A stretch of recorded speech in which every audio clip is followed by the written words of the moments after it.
多盯着点儿。果然有人想让他死。我会派人加强戒备。我问了醉仙楼的老板，证实了他们的伙计在送饭的途中让人给打晕了。唉，要怪就怪这姓闵的事儿多，非要订外面的饭，不然哪有这么多事儿？他为什么非要订外面的饭？穷讲究呗，不给订还不行，脾气还特别大。你继续订醉仙楼的饭，但是不要给他吃，仔细检查食盒内外，因为这是闵大成和外界联络的唯一方式。咱们这次又可以钓到大鱼了。还是司令英明。哎，对了，他的家庭情况查了吗？查了，没有结婚，也没有子嗣。没有子嗣。那在佛龛下发现的那张符纸，什么东西啊？哦，老夫去问了周边的所有的寺庙，证实了那是一张超度早夭胎儿的经文符纸。早夭胎儿？那照片上的孩子是谁啊？这个是真不知道，他不肯说，我们也无从查起。有点意思。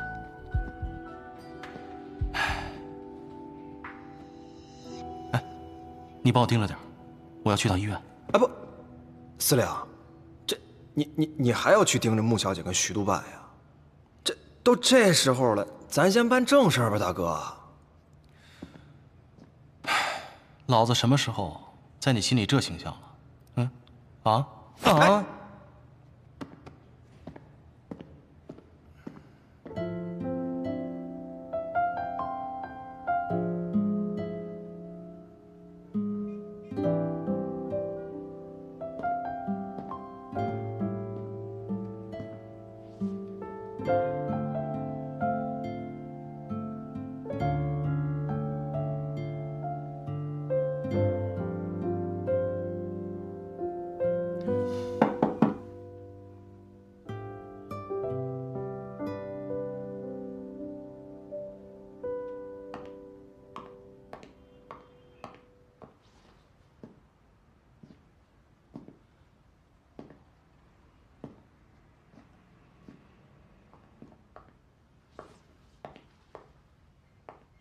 人家都睡着了，你还盯着他看，犯什么花痴啊？吃醋啦？谁吃醋了？我是怕你犯了花痴，耽误正事儿。整天在医院的人还知道有正事？我是来告诉你，期限已经到了，你和崔莲凤之间该清算了。我知道怎么做了。你看一下，谭玄林让我去上海亲自审问结案。哼，谭玄林这小子，无非是想让您亲口承认他们谭家军无罪罢了。他给了一个无法拒绝的理由，说谭家军仍有嫌疑，无法亲自结案，必须由督军府来亲自结案才合情合理。督军，合情合理的事情我们不去，岂不是显得我们不合情理？上次属下在闵大成的饭菜里下毒，没能让他闭嘴，是属下无能。我总得给他吃颗定心丸呐。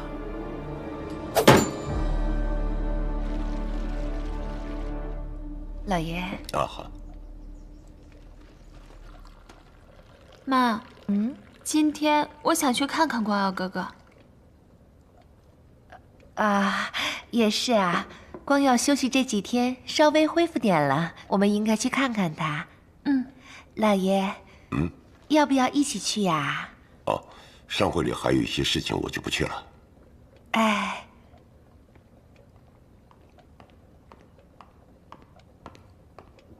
哟，婉清，你不是在医院照顾光耀吗？什么时候回来的？哦，后半夜谭司令替我就回来补个觉。哦。光耀的伤怎么样了？放心，能吃能喝，没有什么大碍了。那就好。哦，对了，绑架案查的怎么样？这期限可是快到了。谭司令说已经查到了真凶，只是这个人和我们家没有任何关系，也不知道为什么会这样。是不是那个民团的大头兵干的呀？不是谭司令民团干的，是他们想栽赃他，所以假扮成他的兵。那真凶是什么人？是保利典当行的老板闵大成。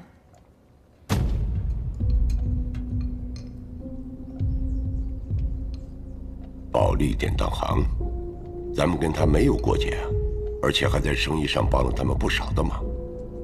那个闵大成为何要做这件事啊？是啊，那个姓闵的为什么会这么做？老爷，可能现在兵荒马乱的，能有什么图啊？就是想敲诈。崔爷啊，您还是把他们想得太善良了。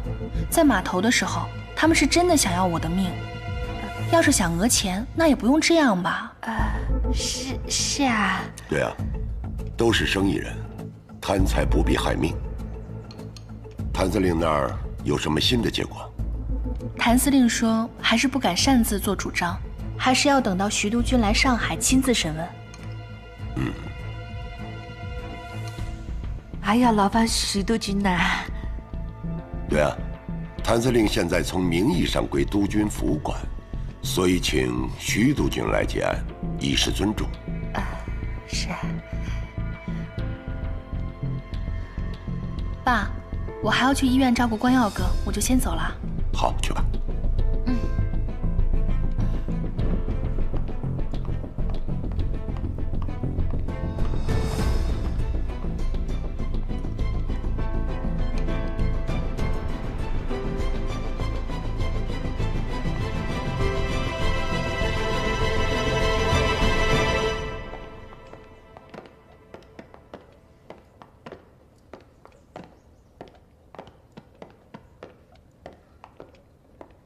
妈，你怎么还在这儿啊？赶紧去换衣服，我们去看光耀哥哥。囡囡，侬先去吧，我手头上还有点事。妈，光耀哥哥伤得那么重，你要是不去的话，有点不合乎情理。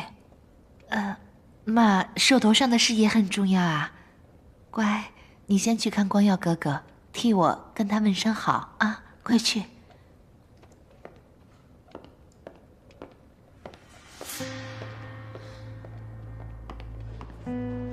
我把消息都透露给崔莲凤了，接下来他会怎么做，都看你的了。放心，咱们这盘棋下到现在，是时候毕其功于一役了。走吧。谭司令，婉婷小姐，这姐姐怎么和谭司令一起来的呀？在医院门口的时候，我和穆小姐碰上了，这不就一起过来了？我先上去了。光耀哥哥，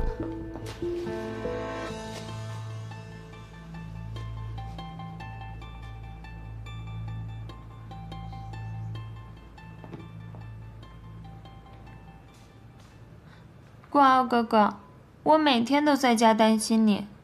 每天吃不下、睡不着的。婉婷妹妹，那你真的应该早点来看光耀哥，这样子免得一个人在家胡思乱想。我妈说医院戒备森严，就不要让我来添麻烦了。但是光耀哥哥，我们每天都有在担心你的，我每天都在菩萨面前为你祈祷好久。那就谢谢穆夫人和婉婷小姐了。我身体已经没什么事了，你们放心吧。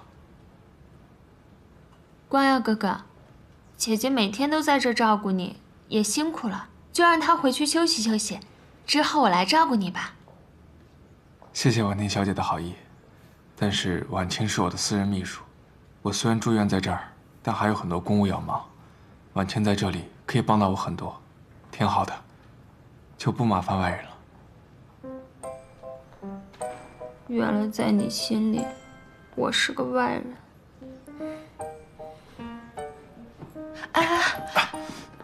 医生说你现在上半身不能动。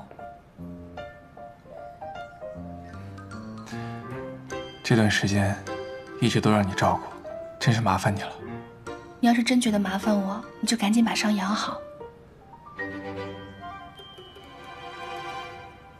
姐姐还真是辛苦，明明比我早出门半小时，却和谭司令一起来的，也不知道姐姐都在忙什么。今天早上司令部有几份文件，我先帮你提前看了一下，都不紧要，要不留着慢慢看。没事，放着吧。婉婷小姐，这穆夫人呢，平常不是最喜欢光耀兄的吗？哦，我妈说她突然有点急事，所以托我来问光耀哥哥好。那就谢谢夫人了。光耀哥哥，那你要是没什么事，我就先走了，你好好休息。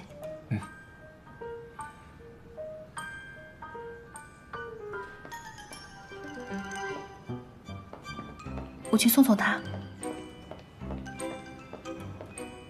婉婷小姐再见。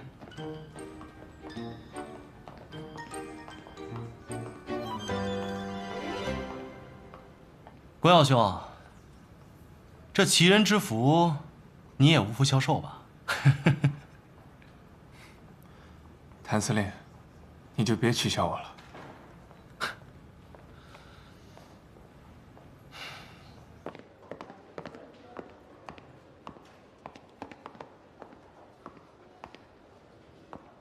穆婉清，你还真是做的滴水不漏啊！光耀哥也说了，你只是一个外人。你以为你那点心思，光耀哥哥看不出来吗？别以为你和谭司令那点事儿，光耀哥哥会不知道。慢走啊！哎，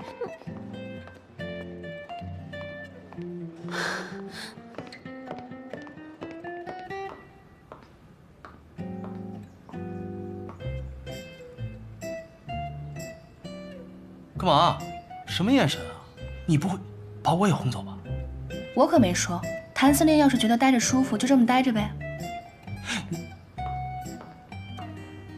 婉清，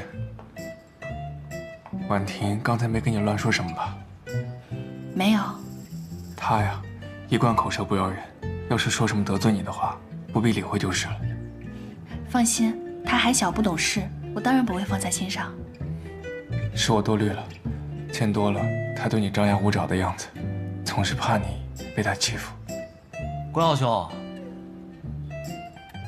你还是不了解他，他怎么能受欺负呢？就你话多。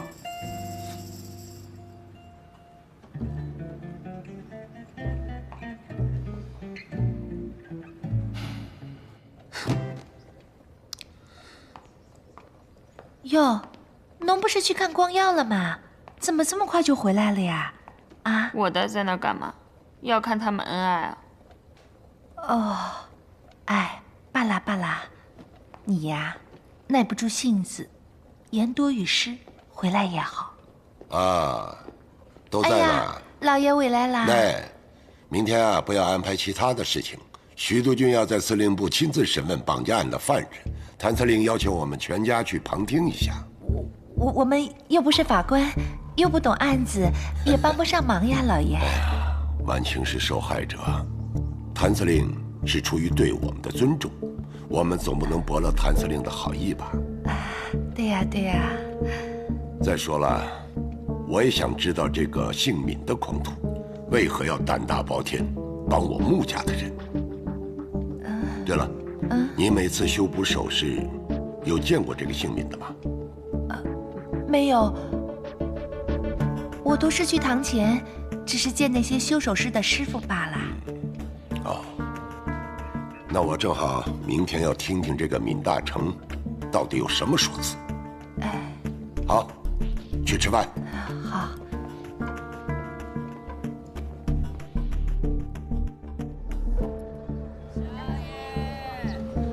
长官，您订的菜。慢用。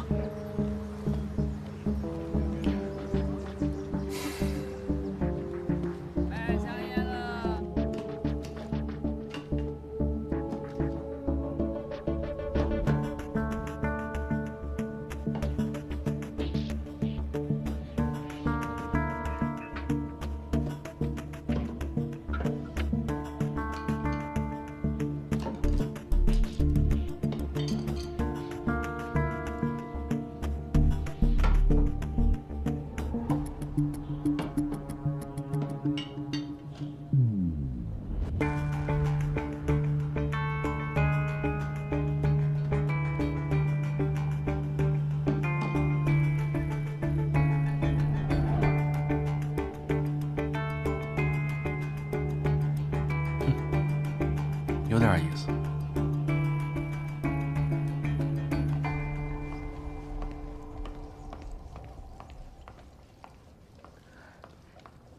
小翠，啊，我最近有点上火，想喝点凉茶。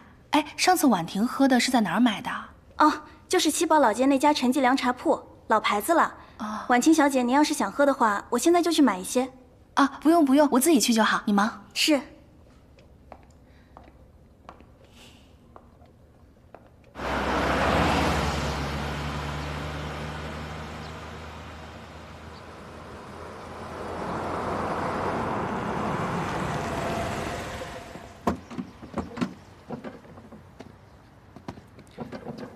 徐督军，谭司令，既然敢请我来审案，想必证据已经十分确凿了吧？是，督军，这绑架案已经查实，犯人正是保利典当行的老板闵大成。这个人混迹江湖多年，与黑白两道都有势力。我们成立民团就是为了打击这些帮会势力，所以这些人才会狗急跳墙，干出这种栽赃嫁祸之事。既然是我来审案，自然不能听你的一面之词了。我要单独提审闵大成，请谭司令配合。当然，督军，请。好。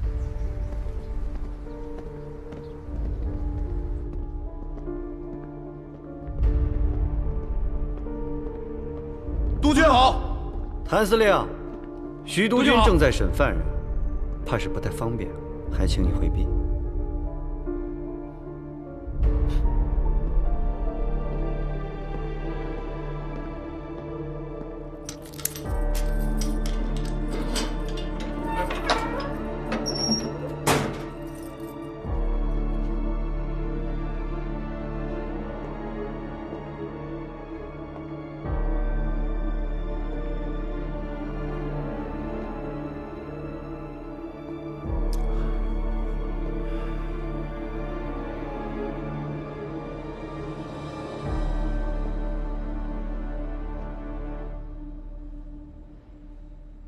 督军，您怎么来了？成事不足，败事有余。是属下无能，请督军责罚。谭玄林让我审你，你可知他的意图？督军放心，不管那小子他到底是什么意图，总之，此事乃属下一人所为。一人所为。这是谭玄林交给我的卷宗。你那些不成器的手下，早把我供出去了。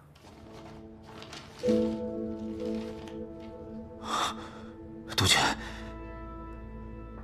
是属下失察了。不过，谭玄林，他暗示我，他并没有采信证卷上所提供的证词。这言下之意就是想跟我做个交易。如果我还谭家军的清白，他便只查到你为止。你知道你给我惹了多大的麻烦吗？属下知错了。你不知错。谭家军得了清白，我便再无任何理由来阻止民团的成立。谭家军在外流浪了10几年，无家可归。有了民团，他就等于在上海站稳了脚跟，上海就是他谭家的地盘，你知道吗？因为你的失手，他马上就要得逞了。督军息怒，属下知错了。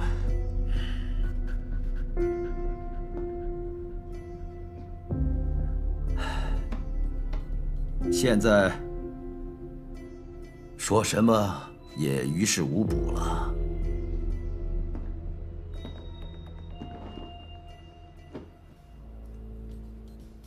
该怎么赎罪，你心中应该有数吧？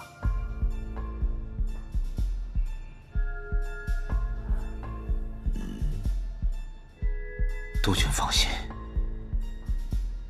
属下知道该怎么做。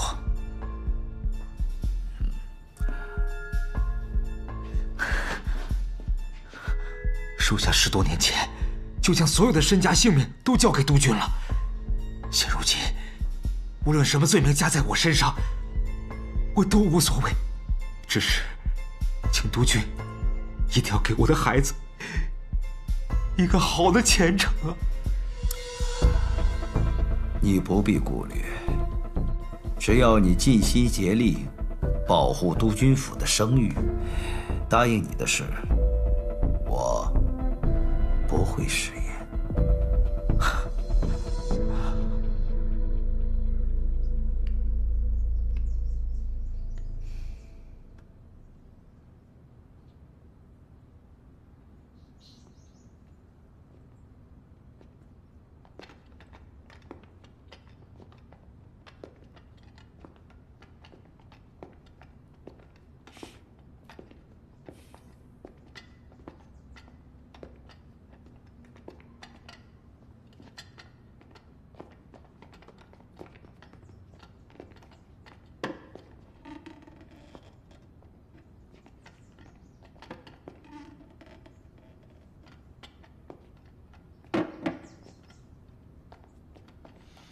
徐督军，我们可以开始了吗？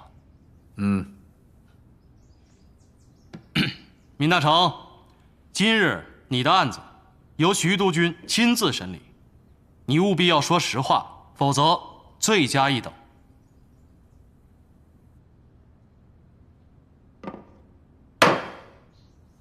闵大成，绑架穆家小姐一案，是否是你所为？是。你为何要绑架穆家小姐，还恶意栽赃谭司令的民团？他们民团沽名钓誉，竟然要给那些商人提供什么保护？试问，如果他们这么做了，那谁向我们提供保护费？断人财路，就如同杀人父母。你如果只是栽赃，那为什么要对穆家小姐下手？你难道不怕穆家报复吗？光要替穆小姐挡枪，险些丢了性命，此等凶徒不处以极刑，不足以赎罪。闵大成，你最好实话实说，到底是什么原因让你铤而走险，害人性命？他明里是生意人，实则是帮会之人，凶残蛮横，不可以常理推之。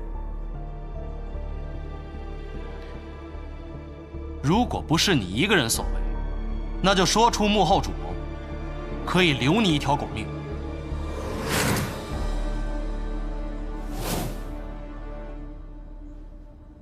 老爷，我肚子有点不舒服，我想先回去休息一下。好，那就让婉婷送你回去。哎，穆夫人留步。您是不是肚子不舒服？是啊。那是不是因为喝了陈记凉茶铺的凉茶？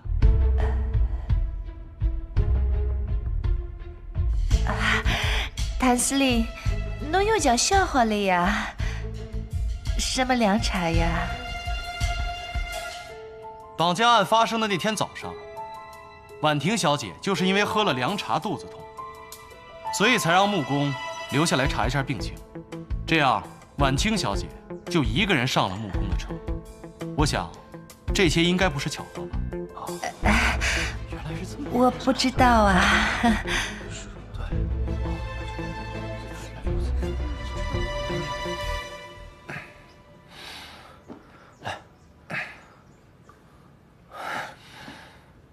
少帅这2天身体利索多了。婉清的案子是今天开庭吗？苏公子跟裴公子都去旁听了。有任何消息马上告诉我。是。婉婷小姐喝的时候确实说过，那天的凉茶味道不太一样，而且她一开始也不太愿意喝。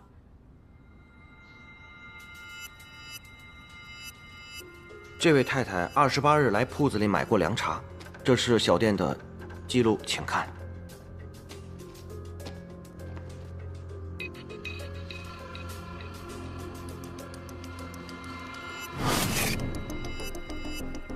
督军，28号上午，这位太太在我药店买了一些番泻叶。这番泻叶是什么药材？回禀长官，番泻叶是一种泻药。老爷，婉婷肚子疼，疼得在床上直打滚呢。能刺激肠胃，治疗水肿便秘。应用不当可能会引起绞痛。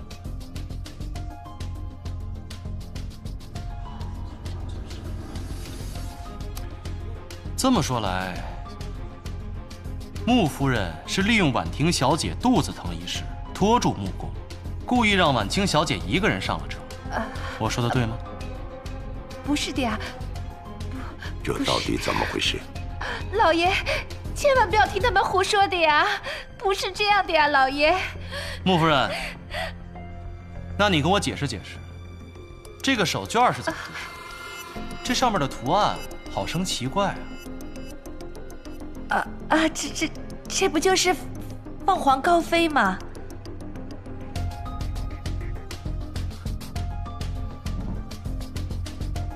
穆夫人，你可真是有先见之明啊！我还没有打开，您怎么知道它上面绣的是什么呀？我刚看到你拿出来的时候，正好风吹开了一角，那我就刚好看到的呀。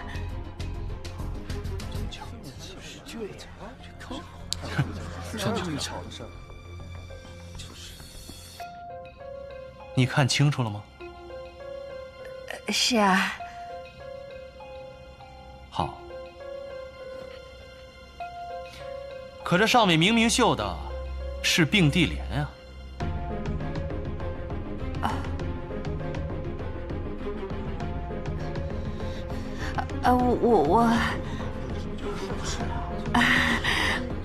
我看错了。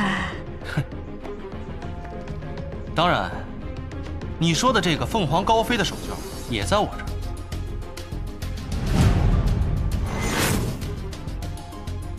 只不过这个手绢是从醉仙楼送往闵大成的食盒中查获的。穆夫人，是你亲手放的吧？不是呀，不是呀，老爷，不是的呀，不是的，不是的。人犯闵大成，你和穆夫人可曾相识？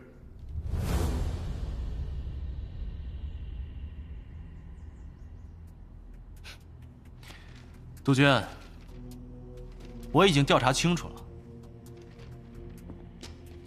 各位看，他和穆夫人都是宁波灵山镇人。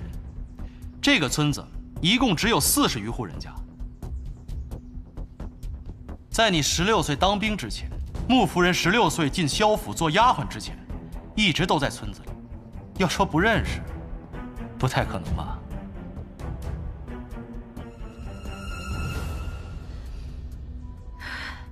老爷，我和那个姓闵的确实是认识，但也只是同乡而已啊。那天在公馆门口，我看到崔杰鬼鬼祟祟的在那里，我就问他，他说在帮什么闵老板做事，我怕他对你不利，所以我就想办法拖住你。谁知万青他自己就上车了呀。穆夫人，那你解释一下为什么要把手绢送给闵大成？没有啊，那不是送给姓闵的呀，那个手帕是我送给崔杰的呀。在我们那里都知道，这个凤凰高飞呀，就是送给年轻人的呀，就是意图他有个好前程。我给崔杰送过去，是想让他知道，为了自己的前程，不要把我这个姑母连累了呀，老爷。你那个侄儿崔杰不是已经被闵大成灭口了吗？你说什么？崔杰死了？我侄子死了？不可能！我侄子怎么死的？什么时候呀？老爷，绝对不可能！我怎么会和害死我侄子的人串通一气呢？我是冤枉的呀！老爷，我侄子怎么死了呀？老爷，老爷啊！你害婉清差点丧命，让光耀身负重伤，你这是百罪难赎。是，老爷。都是我的错，是我不好，我是无意的呀！我顺水推舟，让坏人得逞，老爷啊！如此恶妇，你到现在还为自己开脱。闵大成，你如实招来，到底是他顺水推舟，还是恶意指使？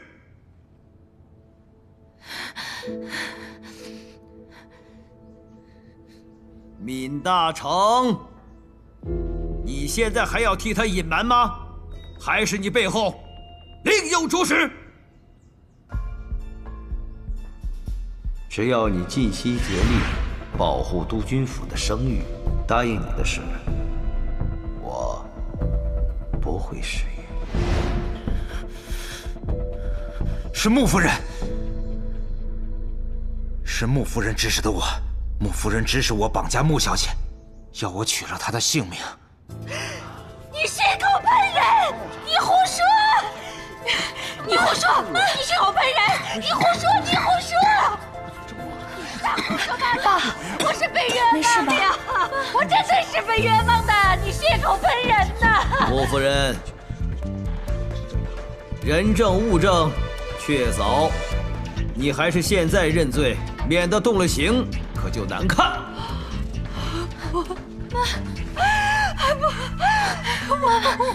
我是冤枉的，我是冤枉的！你胡说！我是冤枉的呀，老爷，老爷，老爷！夫人，闵大成，你血口喷人，我不会放过你的。夫人，真是知人知面不知心呐！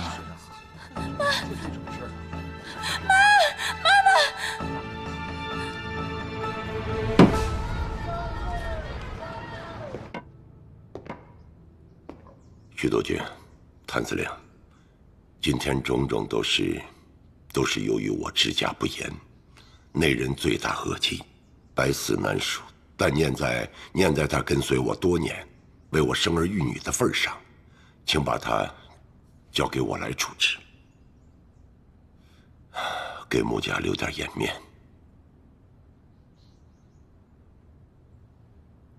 穆公这不是和稀泥呢吗？徐督军军饷上还需要穆家支持，想必会答应。啊，毕竟现在光耀已经脱离了危险。穆夫人的事就交给穆公处置吧，毕竟是家事，我也不想闹得人尽皆知。穆公，至于这闵大成，我会带回司令部秉公处理，请穆公放心。谢谢督军，谢谢谭司令。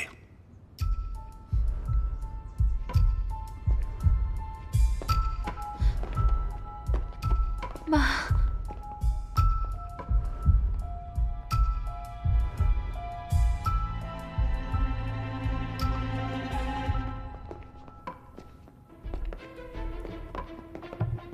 二位贤侄啊，哈哈哈哈！多谢你们关心光耀前来听审。是我客气了。既然真相大白，那我们就先告辞了。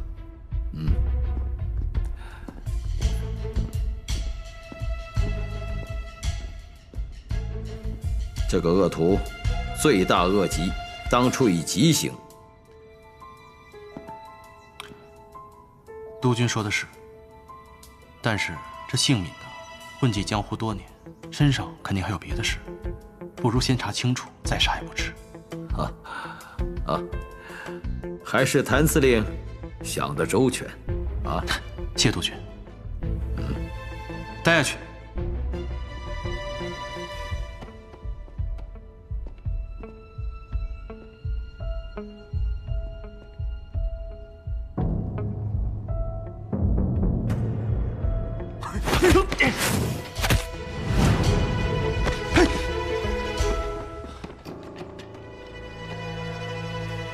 快送医院，还活着，快！徐督军，您放心，人我一定会尽力抢救。老夫，走。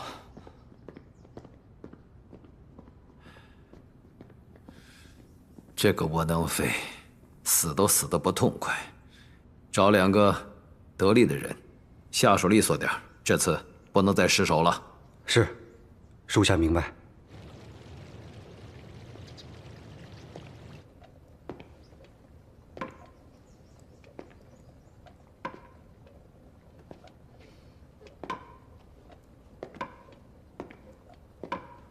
夫人醒了，妈。老爷，老爷，妈，老爷，你可不要听那姓闵的胡说八道，他血口喷人啊！老爷，帮会的人们很凶残，我一个弱女子，怎么可能指使得动他们呢？老爷，老爷。我顶多是顺水人情，一念之差呀，老爷，我错了。你的意思是闵大成诬陷你？连帮会的人都能指使得动，你们的关系可真不一般。婉清啊，我们可是一家人呐，你不能落井下石，信口开河呀。爸，其实谭司令早就查到了他们的关系，只是刚刚在法庭上，碍于我们穆家的面子，所以没有公之于众。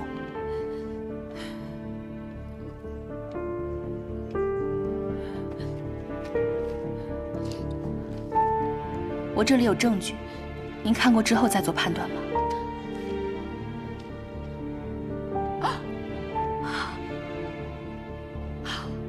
一张符纸就能诬陷我吗？这是谭司令在闵大成的佛龛里找到的，是法源寺超度亡灵的符纸，上面有崔莲凤的名字。谭司令已经找法源寺的严净师傅看过了，这上面超度的是丙辰年3月初8流产的一个胎儿。丙辰年，那就是10年前。崔姨，我要是没记错的话，10年前的初春，也就是我哥哥遇害的时候，你流产了一个孩子。对于你和爸爸的关系，我妈妈一直被蒙在鼓里。也是你留了这个孩子之后，她才知道了你们的关系，知道了寄养在外的穆婉婷，所以她才带我去日本，所以爸爸才给了你这个名分。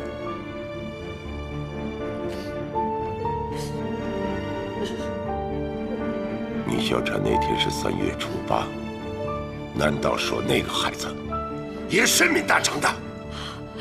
老爷，老爷不是这样的，老爷，老爷，你好好想想，老爷，那个孩子在小产的时候不足4个月，那是老爷和我在广州怀上的呀，老爷，老爷，我从来不计名分，我在你身边勤勤恳恳、忠心耿耿地侍奉你，老爷，我怀上婉婷，你怕夫人知道，把孩子寄养在广州上好。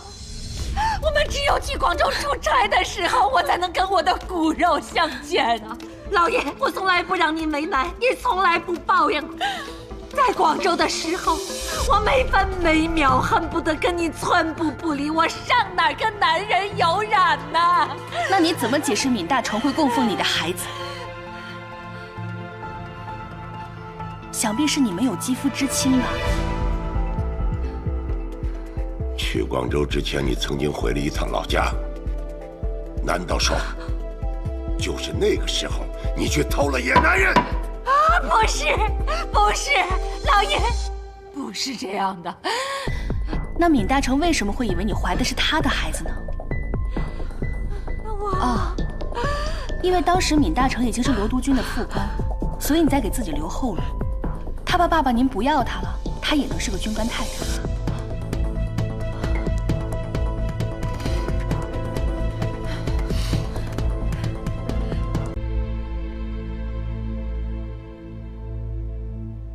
好，我承认，我承认，我承认，我被人强暴了，我被他强暴了。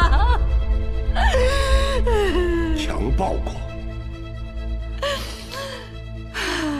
我觉得好丢人，老爷。我觉得对不起你，所以我不敢告诉你，老爷。可是我没办法呀，罗东勋把咱们家远航少爷绑架了。我思来想去，我只能厚着脸皮去求他。然后，接着说。他还想对我有非分之想，我怎么可能，老爷？可是我又不敢得罪他，我只能假借我怀的孩子是他的，让他念在这份情分上帮我救远航少爷。可是谁知道呀，我可怜的远航少爷，我还是救晚了他呀。他撒谎，他要是真想救我，可他为什么不告诉我们？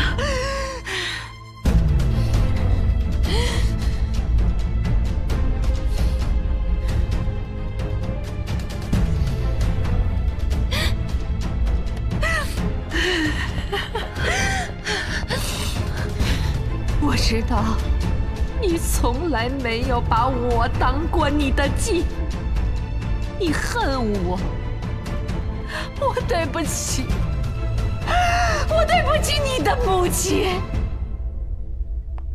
可是，我对老爷是一片真心呐，马青，我冤枉啊！爹，难道你爹在你心里是那种糊涂失察的人吗？求求你原谅妈妈吧，爹！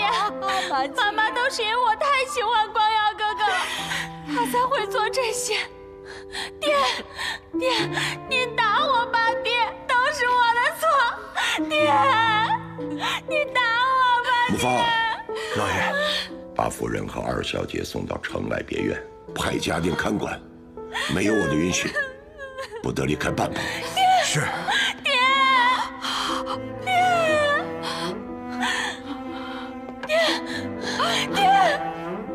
老爷，老爷！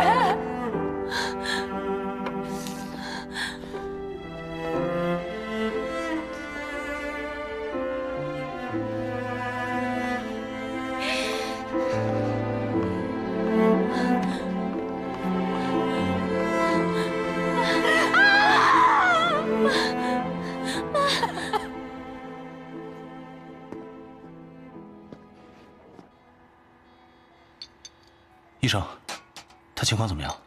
他是轻微脑震荡，颅脑外血肿，没有生命危险，应该不久就能清醒。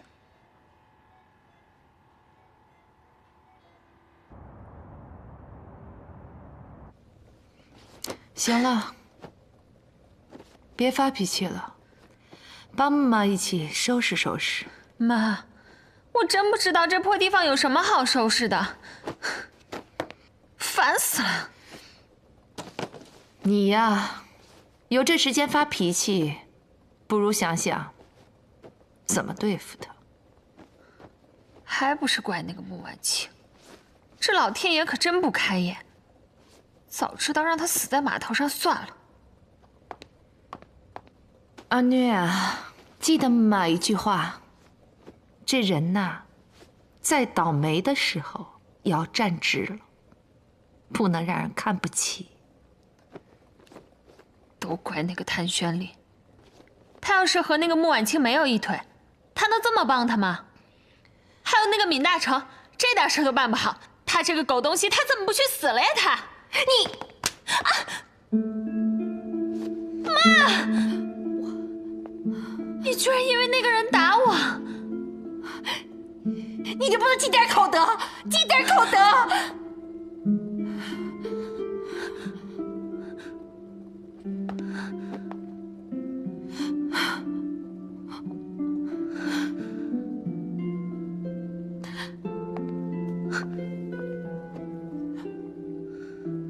妈不打，妈不打，啊！都怪那个穆婉清，都是因为他，才把我们家搅得天翻地覆。对啊，留得青山在，不怕没柴烧。只要咱们还活着，他就得死。真没想到，穆夫人是如此蛇蝎心肠的人。苏少帅跟我说的时候，我还真不敢相信。知人知面，不知心。幸好婉清没事。是啊，小心。报告，徐少帅，楼上房间有水管爆了，怕是房间会漏水，我们给您换一个房间吧。去吧。是。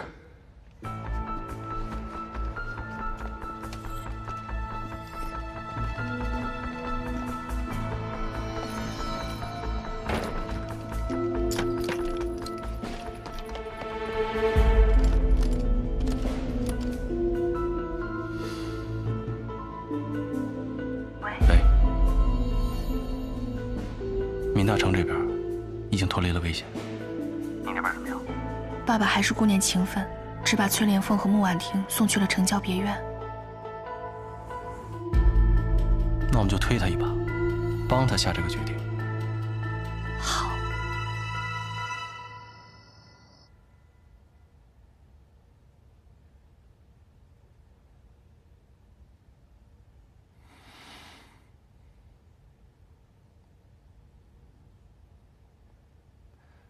谭司令，醒了，你也早点回去休息吧。我这边有护士就好了。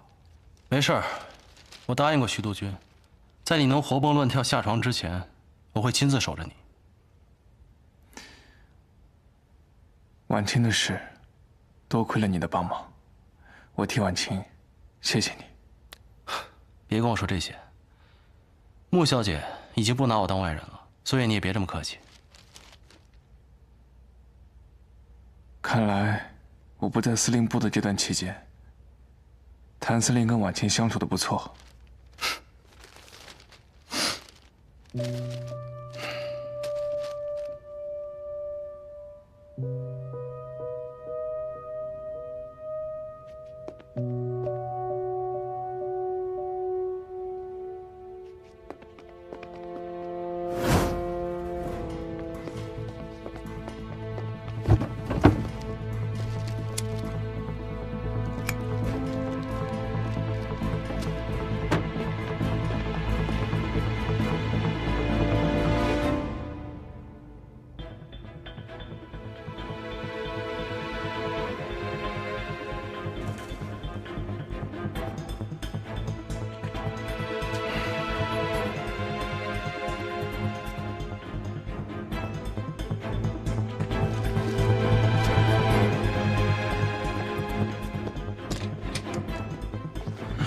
司令，这怎么回事？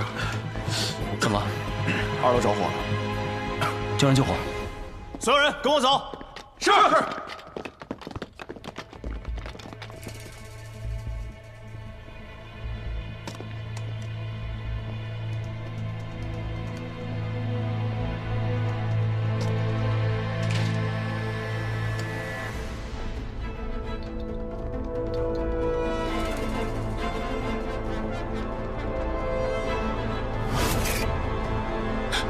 糟了，充气了！别过来！再过来，我杀了他！你要找的人是闵大成吧？别过来！再过来，我真的杀了他！他可是徐督军的公子，你确定要这么做吗？把枪放下！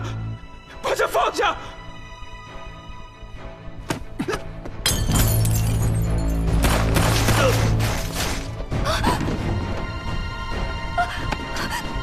别动，跟我走。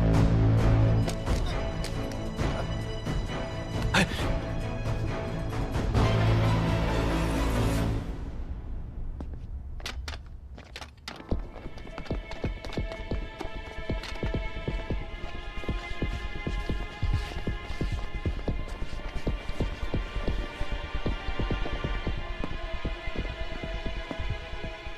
光耀兄，对不住啊。这些人啊是来杀闵大成的，我真的不知道他们为什么阴差阳错的来到你这儿。这难道不是谭司令算计好的吗？光耀兄，我真不是故意的，我实在想不到整个医院哪儿还有比你的病房更安全的地方。不过为了保证安全，我不仅亲自驻守，这门口啊还有重兵把守。要不是你的重兵把守，刺客还不见得会弄错人呢。幸好你没事。少帅，少帅，少帅，你没事吧？没事。关小兄，既然有人照顾你，我就先去处理刺客的事了。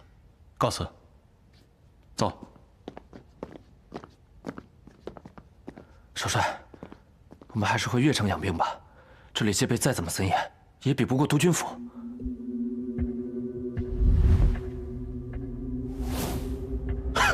糟了，中计了！没事，不是冲我来的，不必紧张。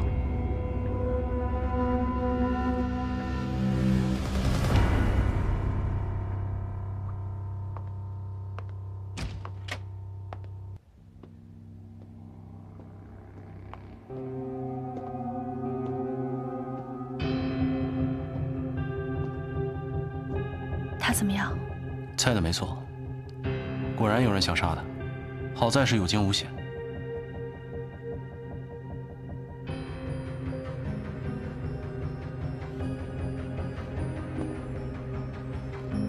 那依你看，是谁指使的？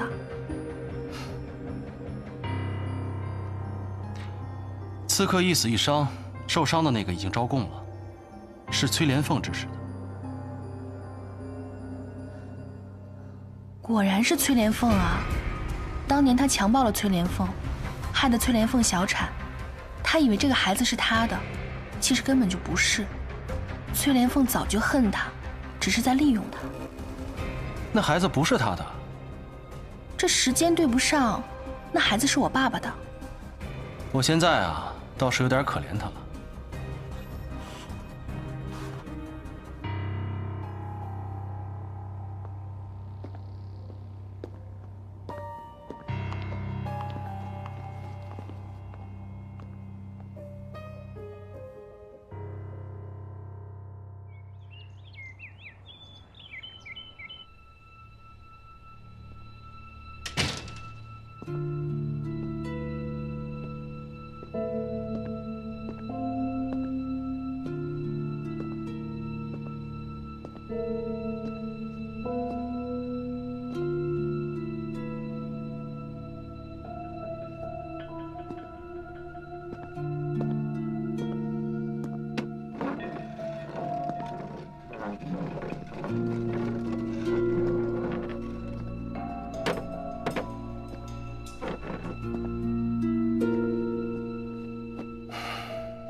昨天晚上我们说的话，你都听见了吧？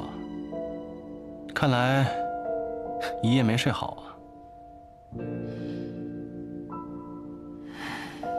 哎，你不用这么不愿意见到我。要杀你的是崔莲凤，我还救你一命呢。但是我很好奇，你为什么要替崔莲凤卖命？不惜去杀害穆家的千金。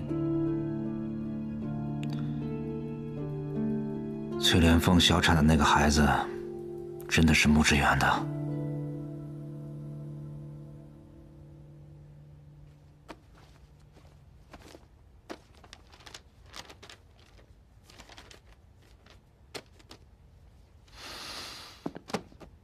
你自己看看吧。胎儿不足4月。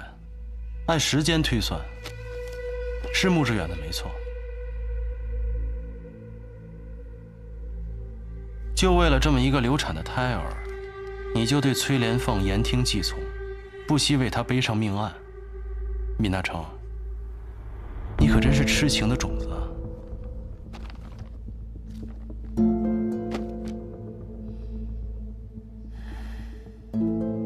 除非你和崔莲凤之间还有别的秘密。好，我给你看样东西。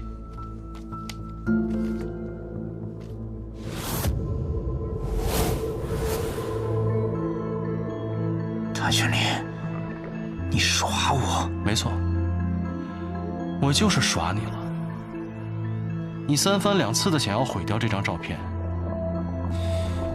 这孩子应该就是你和崔莲凤真正的秘密吧？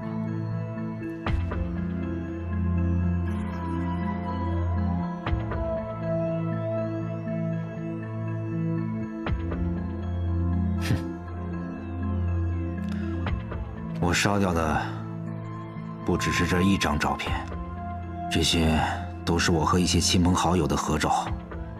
我闵大成行走江湖，从来都是一人做事一人当。我不想连累任何人，烧掉这些所谓的证据也很正常。至于这个孩子，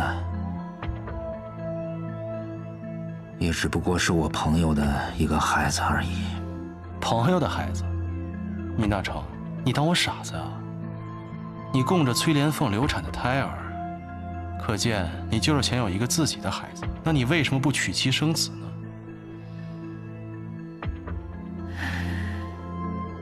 像我这样的人，每天过的都是刀头舔血的日子，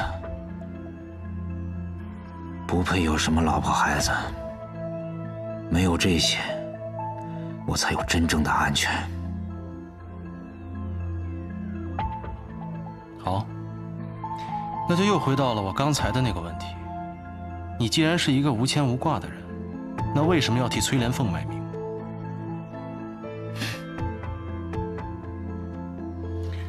如果你不交代的话，我就只能冲着这唯一的线索查下去了。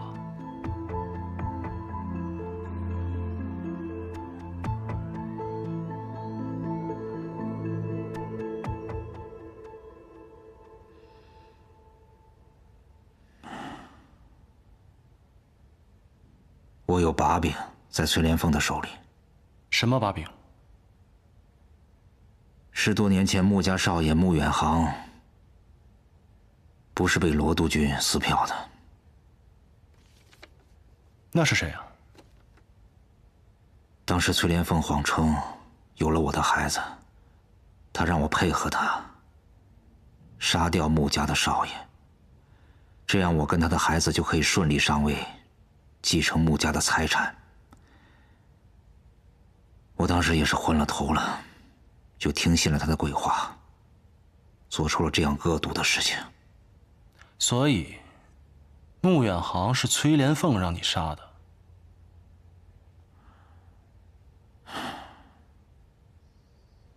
是的。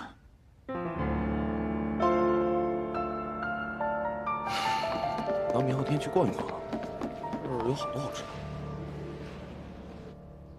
哼！医院那么容易下手的地方，你们都失手了，干什么吃的？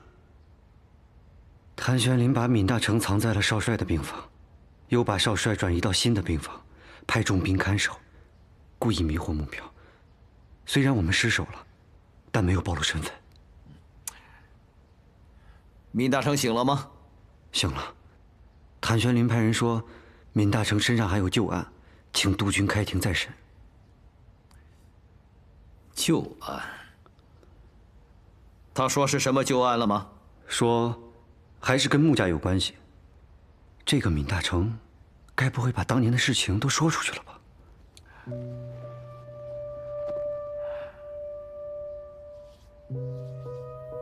闵大成杀了崔杰，穆夫人现在自身难保，他再把我供出来，谁管他的孩子？你告诉谭玄林，就是我答应开庭再审。是。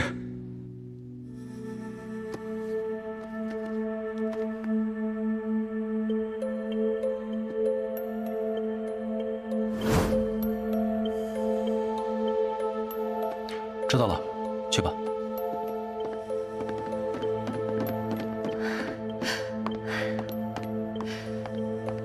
听说闵大成招了。是，他终于承认了，是崔莲凤支持他杀了你哥哥。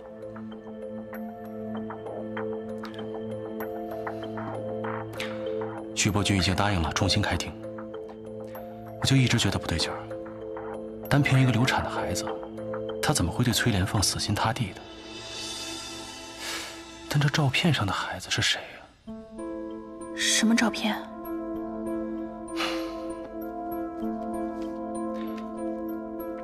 闵大成被抓那天晚上，一直在烧这个照片，幸好谭司反应快，留了一版。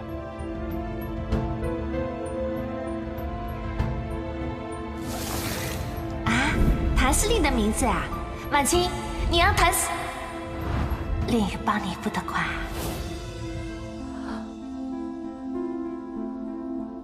怎么了？我认得这个镯子，崔莲凤有一个一模一样的。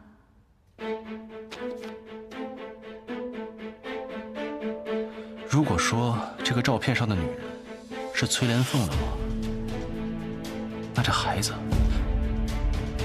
是……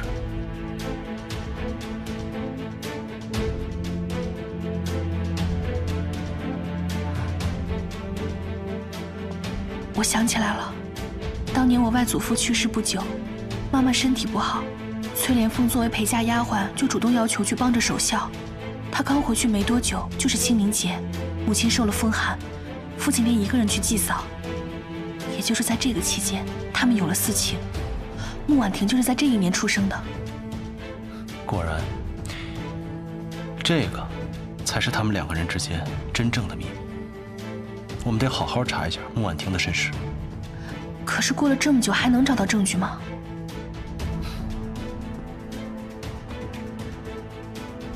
放心，如果真的是谎言，那一定会被揭穿。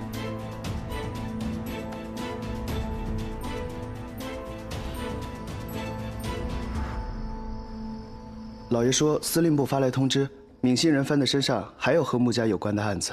夫人和二小姐目前正在禁足中，不方便出去。老爷会带着大小姐一起前去旁听，若是有了什么结果，自会告知夫人和二小姐。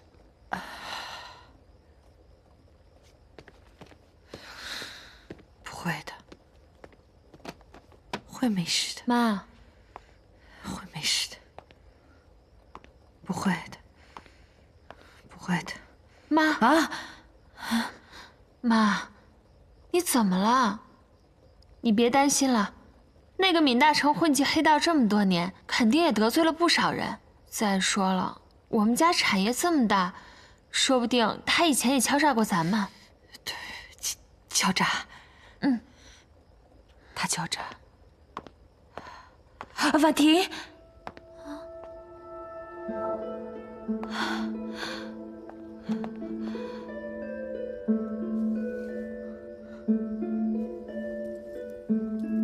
婉婷，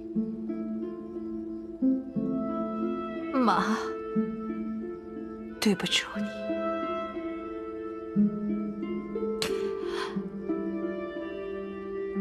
他有妈一件事，无论怎么样，你都要给妈妈好好活着，记住了吗？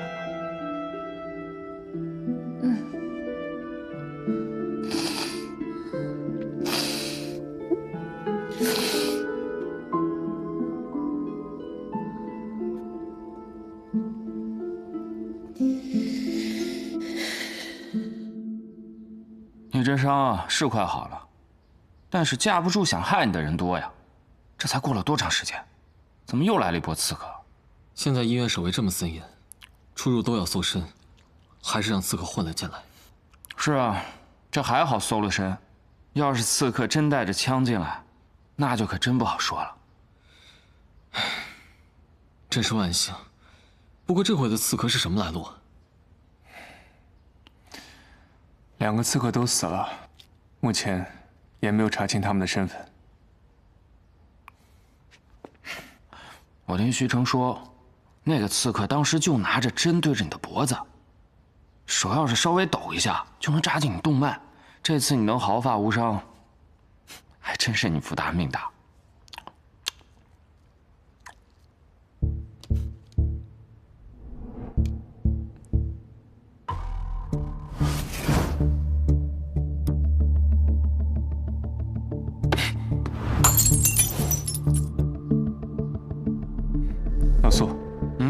你把这支笔对着我一下。干嘛？你不会想钦顶在线吧？快点！哎呦，要不我给你签个名得了。少废话，快点！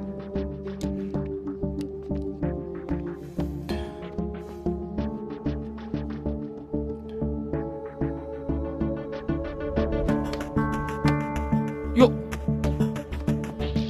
没事吧？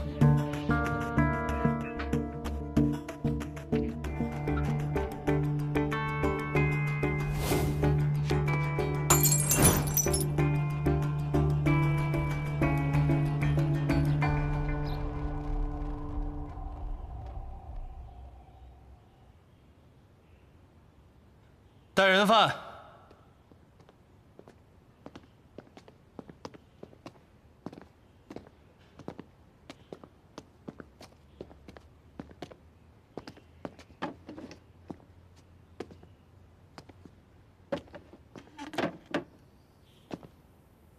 闵大成，我听说你有几桩旧案要交代，我可提醒你，务必要如实交代。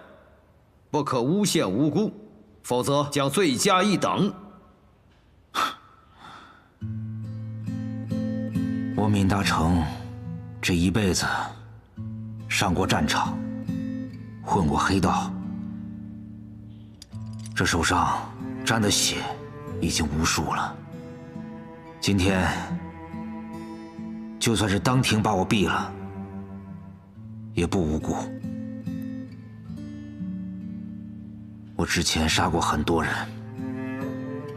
可那些人，他们都该死。不过10年前有一桩命案，如果今天我不说出来，恐怕在黄泉路上我都会觉得后悔。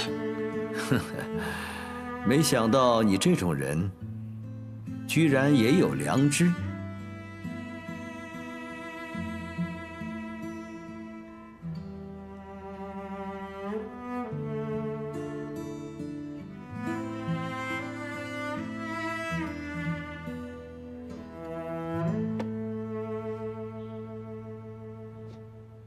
10年前，我杀过一个孩子。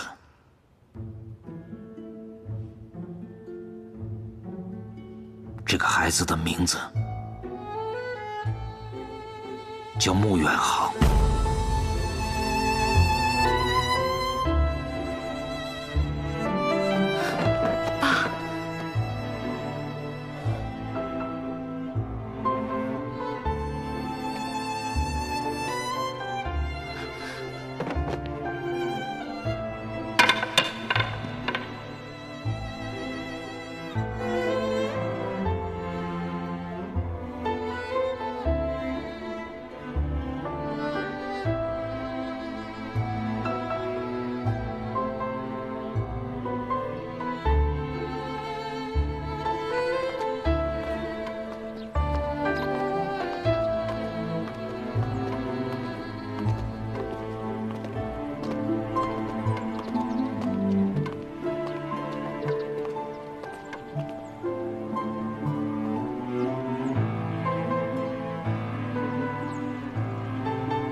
老爷，爸，老爷，您来了。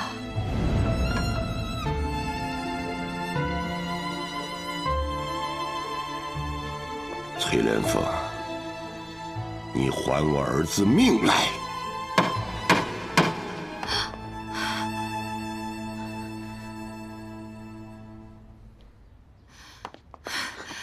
老爷，他怎么能这么说呢？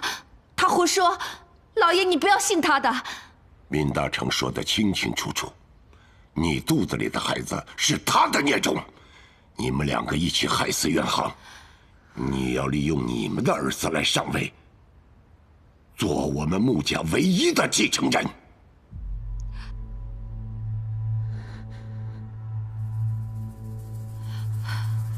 老爷，你不能听他胡说呀！老爷，他可以胡说，他可以血口喷人，但是我真的没想害远航少爷，老爷，老爷，我还想救远航少爷呢。老爷，闵大成的不是口供还在司令部，你要去看案卷吗？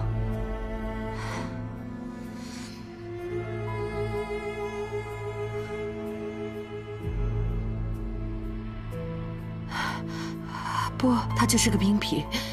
他说的不是真的，他说的不是事实，他说的不是真的，不全是真的，老爷。你有证据吗？有证据吗？你有证据证明吗？是你让他诬陷我的吗？是你吗？崔莲凤，我不想再听你狡辩了。我告诉你，我本打算让你偿远航的命，但是看在你在穆家10几年的份上，我饶你不死。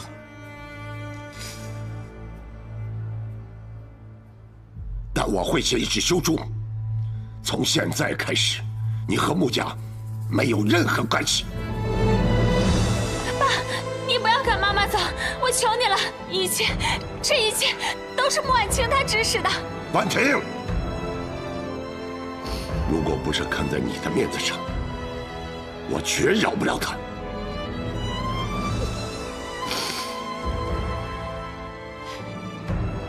老爷说的对，老爷已经是开恩了。老爷是看在我跟他10几年夫妻的份上，看在我为他生儿育女的份上，老爷开恩了。生儿育女是没错，但是替谁生儿育女就不一定了。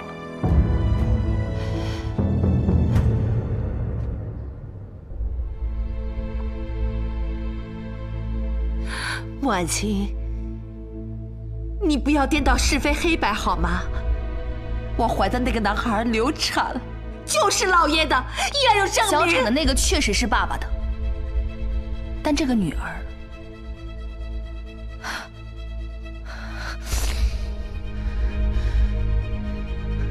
就不一定了。穆婉清，你不要在这诬陷我，你不要胡说八道。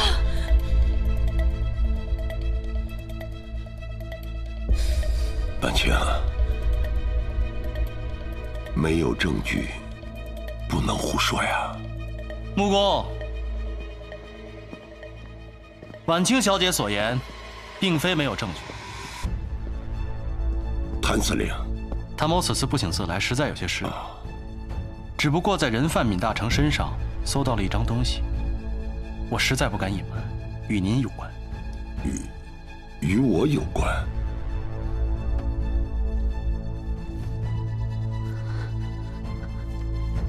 穆公，您还记得这女童是谁吗？照片是婉清小时候的。夫人，你也看看吧。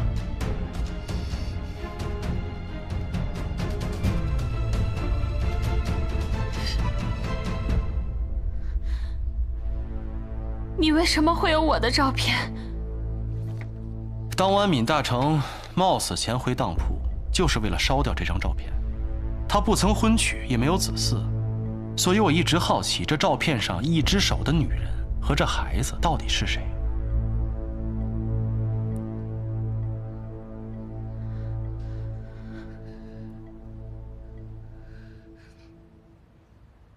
这不是婉婷，只是长得像而已。哦，是吗？那这上面的镯子怎么和您的一模一样啊？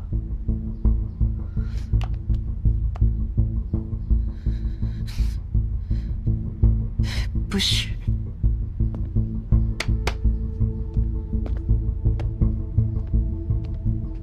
陆公，您看看他，这位梁医生，您还记得吗？18年前就是他替穆夫人接生的。对，他就是为婉婷接生的梁医生。梁医生，婉婷小姐出生时是足月吗？婉婷小姐确实是足月所生。可你为什么告诉我不足8个月，让我好生照料？是夫人给了我一笔钱，让我这么说的。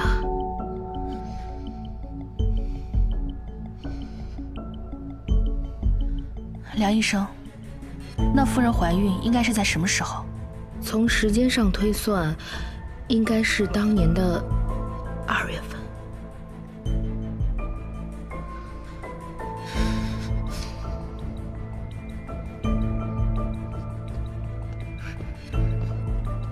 那也就是说，我清明回老家的时候，你已经有了身孕。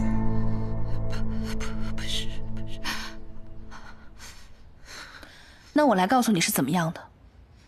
你和闵大成私通，怀了身孕，所以你才替我妈妈去守孝。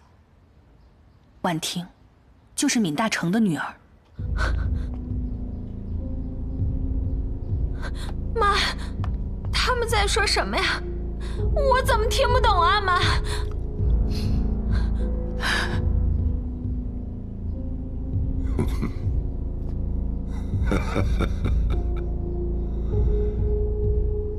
妈，你说话呀！我被你骗了这么多年呀！妈，你说话呀，妈！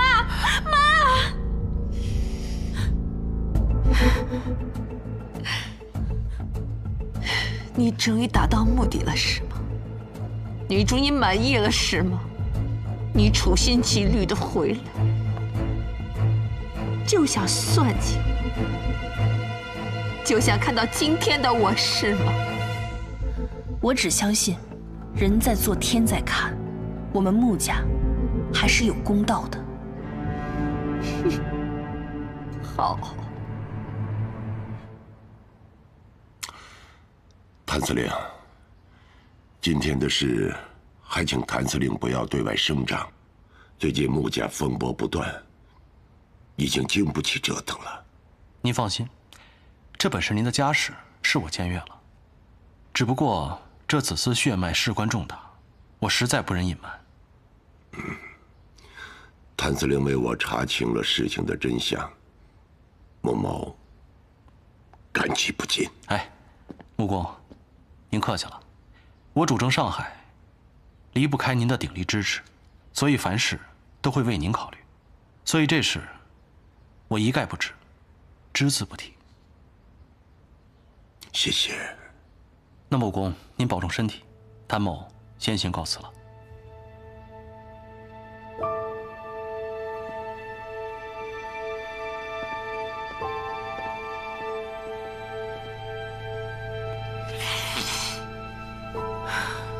老爷，看在咱俩10几年夫妻的份上，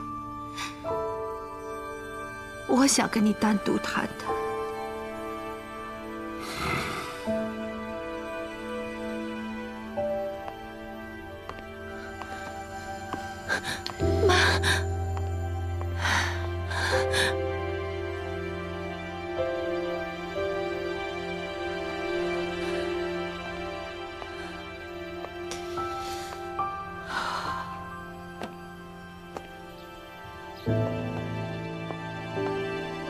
贱人，我要杀了你！哎呀，婉婷小姐，来人，你放开我！放开我！我才是穆家的大小姐，我姓穆，我才是穆家的大小姐。大小姐，婉婷小姐，拉倒！你放开我！穆婉清。其实，从我裴夫人陪嫁到这府里的第一天，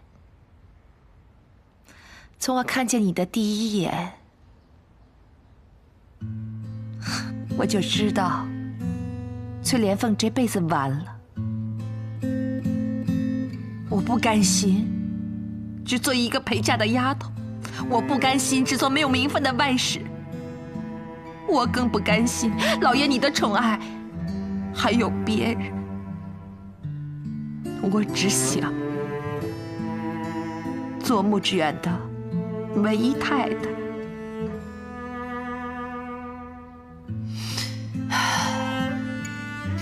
现在这一切都完了，也不用这么算计，也不用再担惊受怕，过这个荣华富贵了。